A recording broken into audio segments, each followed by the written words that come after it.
শ্বশুর শাশুড়ি, আপনারা এতদিন আমাকে ঘর জামাই বানিয়ে রেখেছেন, আপনাদের মেয়েটা কোথায়? বাবা রূপান্তর, সময় হলে ঠিক আমাদের মেয়েকে এনে তোমার হাতে তুলে দেবো। না না, জন্মের পর থেকে আমাদের মেয়েটা অন্য বাবা মায়ের পরিচয়ে বড় হচ্ছে। চলো আজই আমাদের মেয়েকে এনে রূপান্তরের সাথে বিয়ে দিয়ে দেবো। তাই চলো প্রবাসী।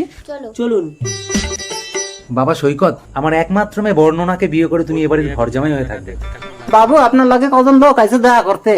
বর্ণনা দেখ তো মা কে এসছে। ঠিক আছে, কে আপনারা? আমরা তোমার বাবা মা। বাবা দেখো তো কারা এসছে। আরে মোহনবাবু, আপনি আজ 20 বছর পর, আসুন আসুন আসুন। নমস্কার। বসুন বসুন। বস রূপান্তর, আমরা আমাদের মেয়েকে নিতে এসেছি। কে আপনারা? আমরা আমি বলছি, সেদিন তুমি হসপিটালে মৃত সন্তানের জন্ম দিয়ে অচেতন হয়ে পড়েছিলে, আর ইনিই সেদিন বর্ণনাকে জন্ম দিয়েছিলেন।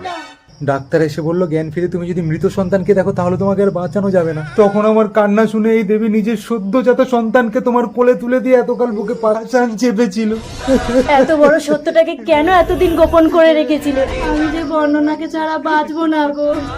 মা, তুমিই আমাকে মানুষ করেছো, তুমিই আমার আসল মা। না, আমি তোকে 10 মাস 10 দিন গর্ভে ধরে জন্ম দিয়েছি, আমি তোর আসল মা। কি গো?